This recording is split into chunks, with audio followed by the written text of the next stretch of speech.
I'm Dr. Cheek and I'm a licensed clinical psychologist. And today we're going to be talking a little bit about goals. Welcome to 2025. I did a video a little while back focusing on goals versus resolutions, and whichever you do for your new year or to set your intention for the year, that's your choice, that's your decision. Today we're going to focus on the art of goal setting. The first thing is, what's the purpose or what's the point of setting goals? And are there ever times that you get stuck in either what goals you're trying to set, the need to set a goal, or how to actually start that process? And so that's what we're going to be talking a little bit about today. Now, first we start off is, what is the purpose of goal setting? Why do we goal set? The primary reason we goal set, and the primary reason that we focus on goal setting sometimes in therapy, especially when we're talking about setting up treatment plans or doing treatment in general, is because goals give us direction. Also, goals give us a purpose. When we are able to identify what we're trying to work towards, then we're able to come up with a plan on how to get there. But if we don't know what we're trying to work towards, if we don't know where we're trying to get to,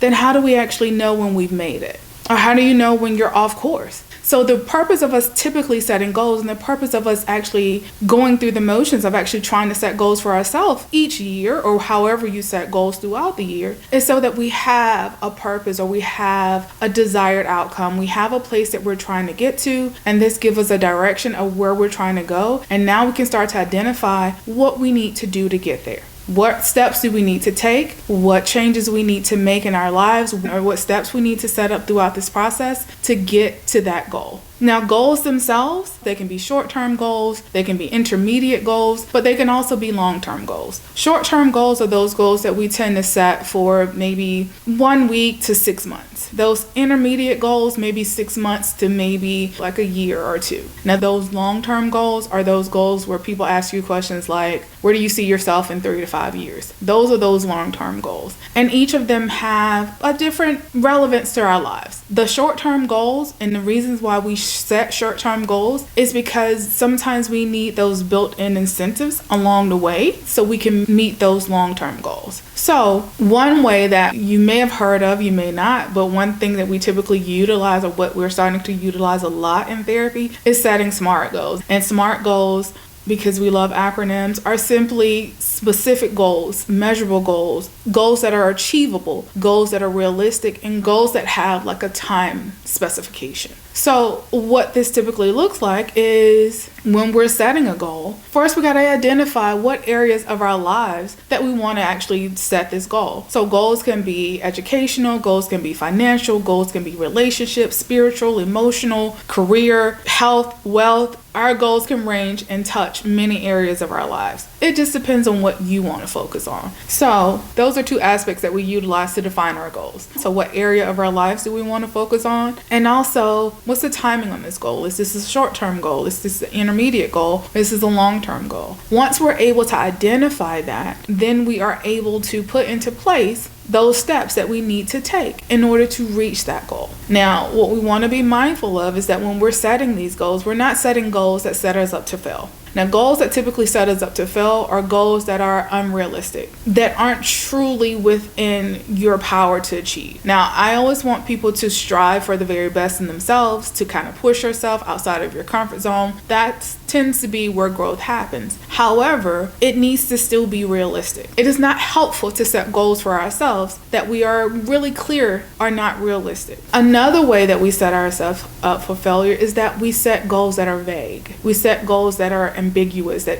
do not have like a defined purpose, that does not have a defined timeline, that does not have any type of definition that says this is what we're trying to achieve. Now, a vague goal may look like, my goal is to be wealthy in the next 6 months. What's wealth? Is wealthy making $10,000 a year for you? Is wealthy $100,000 a year for you? What does wealth entail? Simply saying I want to be wealthy is a great goal to have, but it's also vague because it's not really defining what you're trying to achieve. It's simply saying this is something that I want. I'm not really clear about what I actually want as it pertains to wealth, but also it doesn't really give me a clear defined avenue of where we're trying to go. Another vague goal that some people have that tends to come up a lot is I want to be happy, or I don't want to be stressed. That's a goal that most of us have. But how do you define happiness for yourself? What does happiness look like for you? What do you need in your life that signifies that you're happy? Also, stress, unfortunately, is a common part of all of our lives. It's not something that you can be without, because there are certain things that we're going to have to deal with in life that causes some level of stress. So that in and of itself is a goal, but is also vague. So a goal that's more helpful in those moments, it does not necessarily set us up to fail, because if we have this idea of I don't want to have any stress, my goal is to not have stress, then in that moment we are setting ourselves up for failure, because there is no way to exist, unfortunately, in life without some level of stress. Now, what a more realistic goal is as it pertains to, or more specific goal as it pertains to stress, is I want to learn how to better manage the stressors that I have to deal with on a daily basis. Or I want to be able to limit the stress that I'm having from this area in my life.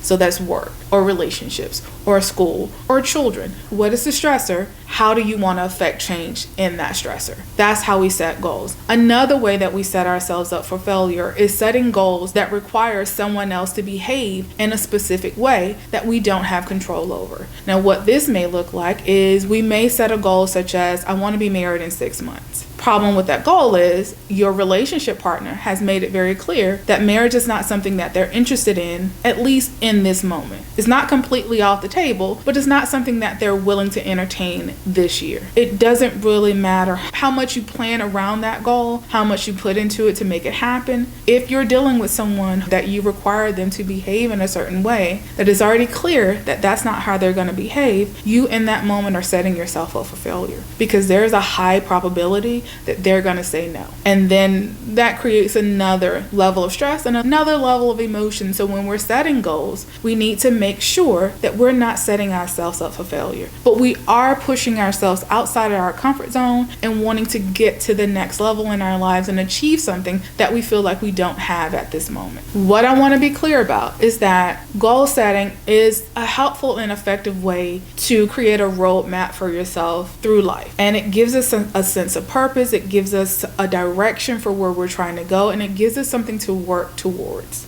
And when we're not really clear about where we're wanting to go in life, sometimes being able to sit down and setting up goals can be a helpful way of doing that. Now, goal setting is not helpful for everyone. If you find that simply having experiences and going through the motion of living life and finding new avenues of doing things without having to plan or set a goal is helpful for you, then that is what's helpful for you. Goal setting is effective and helpful for those who are struggling to find a path in life in those moments, who's having a hard time figuring out what the next steps are in life. So if you're feeling like you're in a moment in life where you're feeling stuck, you don't know what the next steps are, maybe it's time to start to sit down and think about what is something that you want out of life. What's something that you haven't achieved that you really want to actually work towards. So there is not a time in life where goals are not helpful. But if you don't find them to be effective for you, then this may not be a tool that is useful for you. A question I want you to take with you is, when was the last time you set a goal for yourself, and were you able to achieve that goal? Were you successful in achieving that goal?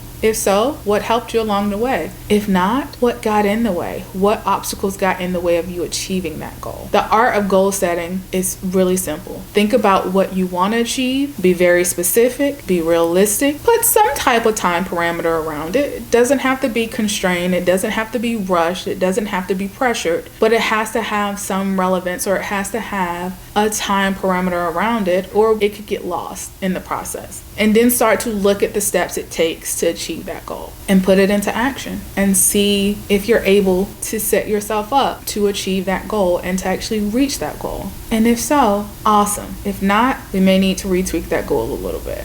But it's never too late to change or set new goals for yourself throughout life, not just at the beginning of the year, but throughout the year and throughout different points in your life and throughout different transitions in your life. What I also hope that you get out of today's video is that goals themselves have two different components. So it has a time component. Also, goals can focus on any area of our lives. What is it that you're wanting to achieve? How do you get there? What are the steps you need to take to get to that place? And how can I be very specific and smart about the goals that I'm setting for myself moving forward? As always, I want you to take the time to jot down any thoughts, questions, comments you have and write them down below. I hope you've learned something from today's video. I thank you for taking the time to listen, and I'll be seeing you again very soon.